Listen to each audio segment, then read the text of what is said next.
நம்மளை பத்தி சின்னதா ஒரு உண்மை ஒன்று சொல்லலாமா? என்னடா இவர் வாயால் இப்படி சொல்றாருன்ட்டு யாரும் தவறா நினைச்சுக்க வேணாம். ஏன்னா இது ஒரு விதத்தில் ஒரு ஃபேக்டும் கூட. அதனால தான் நான் சொல்லணும்னு ஆசைப்படுறேன். நம்ம யார் தெரியும்ல? நாம எல்லாருமே சொல்றேன். நாம யார் தெரியும்ல? இந்தியாவின் மாபெரும் மக்கள் சக்தி கொண்ட ஒரு மகத்தான வெகுஜன மக்கள் படை.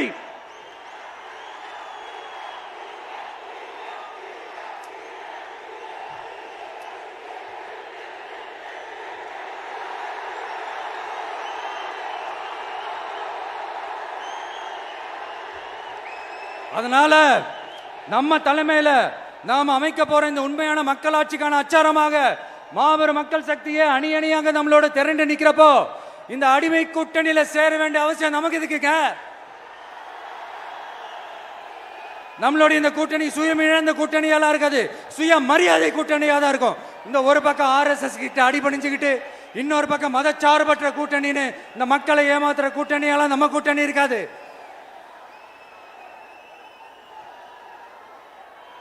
நான் இப்பவும் சொல்றேன், நம்மளை நம்பி வர்றவங்களுக்கு ஆட்சியிலும் அதிகாரத்திலும் உறுதியாக பங்களிப்பு செய்யப்படும்.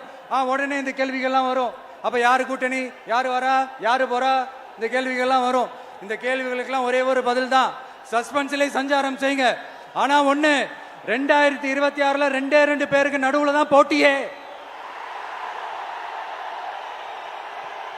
ஒன்னு TVK, இன்னொன்னு DMK. இந்த போட்டி எப்படி இருக்க போதுன்னா, இந்த அலையன்ஸை வச்சு எப்படியாவது நம்ம தப்பிச்சிடலாம்.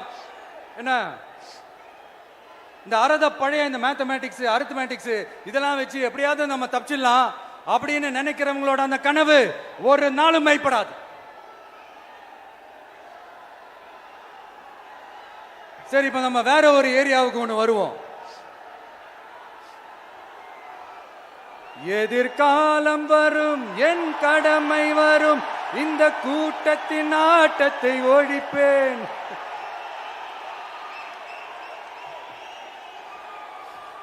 மக்கள் அரசியல் என்ற அந்த சவுக்க கையில் எடுக்கலாமா? யாருக்கு எதிரான தானே கேட்கிறீங்க? வேற யாரு? மறைமுக உறவுக்காரர்களான பாசிச பாஜகவும் பாய்சன் திமுகவும் தான். மாண்புமிகு பிரதமர் நரேந்திர மோடிஜி அவர்களே 3வது முறையா ஒன்றியத்தோட ஆட்சி அதிகாரத்தை நீங்க தானே கையில் வச்சிருக்கிறீங்க. இல்ல, நாங்க தெரியாம தான் கேட்கிறோம். நீங்க ஆட்சிக்கு வந்தது ஒட்டுமொத்த மக்களுக்கும் நல்லது செய்யவா, இல்ல நம்மளுடைய இந்த இஸ்லாமிய நண்பர்களுக்கும் இஸ்லாமிய தோழர்களுக்கும் எதிராக சதி செய்யவா? மக்களுக்கு உங்ககிட்ட கேட்கறதுக்குன்னு ஏராளமான கேள்விகள் இருக்குது. அதனால அவங்க சார்பா, அவங்கள ஒருத்தனா, அவங்களோட ஒரு உண்மையான ஒரு பிரதிநிதியா உங்ககிட்ட சில கேள்விகள் கேட்கணும். மிஸ்டர் பிரைம் மினிஸ்டர் அவர்களே, நம்ம தமிழ்நாட்டு மீனவர்கள் கிட்டத்தட்ட ஒரு 800 பேருக்கு மேல இலங்கை கடற்படையால தாக்கி அழிக்கப்பட்டிருக்கிறாங்க. அதை கண்டிக்கிறதுக்காக உங்களை பெருசா எதுவும் செய்ய சொல்லல, சின்னதா ஒண்ணு மட்டும் செஞ்சு கொடுங்க.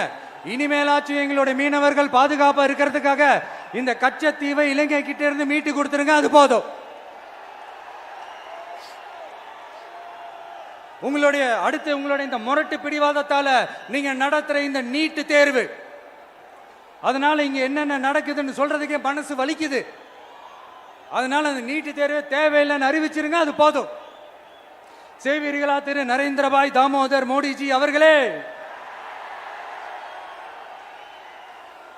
எங்களுக்கு என்னென்ன தேவையோ, என்னென்ன நல்லதோ அதெல்லாம் செய்ய மாட்டேங்கிறீங்க. ஆனா ஆட்சி அதிகாரத்தை மட்டும் கையில வச்சுக்கிட்டு மக்களை ஏமாத்த நேரடியாக ஒரு பாசிச பாஜக அடிமை கூட்டணி ஒண்ணு. அடுத்து உங்களோட இந்த மைனாரிட்டி ஆட்சியை ஓட்டுறதுக்காக மறைமுகமாக RSS அடிமை குடும்பம்னு இன்னொரு கூட்டணி.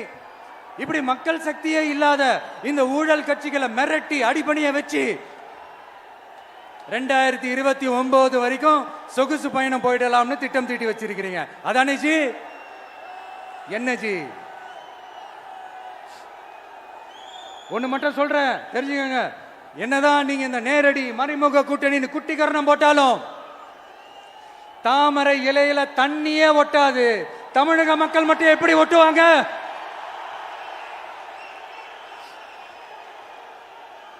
இங்க ஒரு எம்பி சீட்டு கூட தரலன்றதுக்காக தமிழ்நாட்டுக்கும் தமிழ்நாட்டு மக்களுக்கும் எதுவுமே செய்யாம ஓரவஞ்சனை செய்யுது இந்த ஒன்றிய பாஜக அரசு.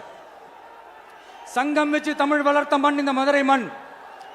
அதனால இங்க அந்த கீழடியில கிடைச்ச ஆதாரங்களை எல்லாம் மறைச்சிட்டு எங்க நாகரிகத்தையும் எங்க வரலாறையும் அழிக்கிறதுக்காக உள்ளடி வேலை செய்யலாம்னு நினைக்கிறீங்க. தமிழ்நாட்டை தொட்ட என்ன நடக்கும் நீங்க பல உதாரணங்கள் இருக்குது. அதனால இதையெல்லாம் மறைச்சிட்டு எங்க மக்களை ஏமாத்திடலாம்னு மட்டும் நினைக்காதீங்க. மத நல்லிணக்கத்திற்கு பெயர் பெற்ற இந்த மதுரை மண்ணிலிருந்து சொல்றேன், உங்க எண்ணமெல்லாம் ஒரு நாளும் ஈடேறாது.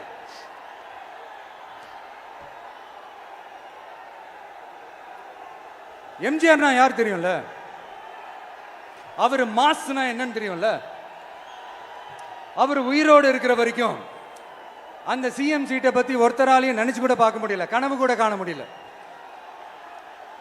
எப்படியாவது அந்த சிஎம் சீட்டை என்கிட்ட கொடுத்துருங்க, என் நண்பர் எம்ஜிஆர் திரும்ப வந்ததுக்கு அப்புறம் நான் திருப்பி கொடுத்துறேன்னு தன்னோட எதிரியை கூட மக்கள் கிட்ட கெஞ்ச வச்சவர் எம்ஜிஆர். எப்படி கெஞ்ச வச்சவர்?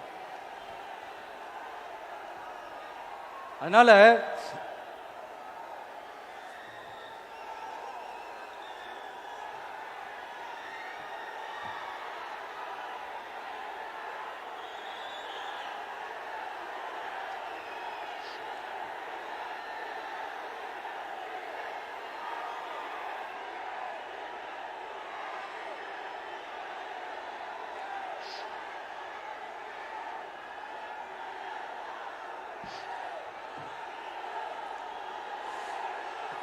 ஆனா இப்போ அவர் ஆரம்பிச்ச அந்த கட்சியை, எம்ஜிஆர் அவர்கள் ஆரம்பிச்ச அந்த கட்சியை கட்டி காக்கிறது யாரு? இன்னைக்கு அந்த கட்சி எப்படி இருக்குது? அதை நான் சொல்லிதான் உங்களுக்கு தெரியணுமா என்ன?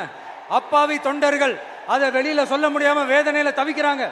2026 சட்டமன்ற தேர்தலில் யாருக்கு ஓட்டு போடணும், எப்படிப்பட்ட ஆட்சி இங்க அமையணும்னு அந்த அப்பழுக்கற்ற அந்த தொண்டர்களுக்கும் ரொம்ப நல்லாவே தெரியும். அதனால என்ன வேஷம் போட்டுக்கிட்டு பாஜக இங்க தமிழ்நாட்டுக்குள்ள வந்தாலும் அவங்க வித்தை எல்லாம் இங்க வேலைக்கே ஆகாது. இப்படி பொருந்தா கூட்டணியா இந்த பாஜக கூட்டணி இருக்கிறதுனால இப்ப ஆட்சியில இருக்கிற இந்த வெற்றி விளம்பர மாடல் திமுக என்ன செய்துன்னு தெரியும்ல? பாஜகவோட உள்ளுக்குள்ள ஒரு உறவை ஒன்று வச்சுக்கிட்டு வெளியில எதிர்க்கிற மாதிரி ஒரு டிராமா ஒன்று பண்ணிக்கிட்டு, எதிர்கட்சியா இருந்தா போங்க மோடின்னு பலூன் விடுறது, ஆளுங்கட்சியா இருந்தா வாங்க மோடின்னு கொடை பிடிச்சுக்கிட்டு கும்பிடு போடுறது. இது மட்டுமா? ஒரு ரைடுன்னு ஒன்று வந்துட்டா போதும், இது வரைக்கும் போகவே போகாத ஒரு மீட்டிங், அதை காரணம் காட்டி டெல்லிக்கு போறது, அங்க ஒரு சீக்ரெட் மீட்டிங் நடத்துறது. நல்லா நோட் பண்ணணும் மக்களே, அந்த மீட்டிங் அப்புறம் இந்த இஷ்யூ அப்படியே காணாம போயிருக்குமே. அதேதான் Stalin uncle, what uncle is very wrong uncle.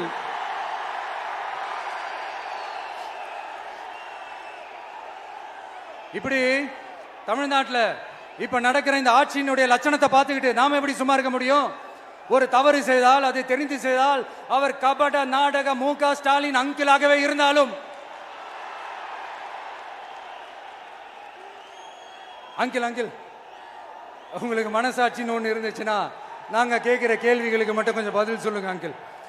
நீங்க நடத்துற இந்த ஆட்சியில நேர்மை இருக்கா? நியாயம் இருக்கா? ஊழல் இல்லாம இருக்கா? சட்டம் ஒழுங்கு சரியா இருக்கா? பெண்களுக்கு பாதுகாப்பு இருக்கா? பொதுமக்களுக்கு பாதுகாப்பு இருக்கா? இயற்கை வளங்களுக்கு பாதுகாப்பு இருக்கா? சொல்லுங்க மை டியர் அங்கிள், சொல்லுங்க. டாஸ்மாக்ல மட்டுமே இது வரைக்கும் 1000 கோடிக்கு மேல ஊழல்னு சொல்றாங்க. அதுல மட்டுமா தப்பு நடக்குது? வேற எதுல தான் நடக்கல? உலகத்திலே மிஸ்டர் கிளீன் ரெக்கார்ட்ஸ் எல்லாம் உங்களுக்கும் உங்க கூட இருக்கிறவங்களுக்கும் மட்டும்தான் அங்கிள் கொடுக்கணும். இதை பார்த்து வாயே இல்லாத ஊரு கூட வயிறு வலிக்கு சிரிக்குது. பெண்களுக்கு 1000 ரூபாய் கொடுத்துட்டீங்கன்னா போதுமா அங்கிள்?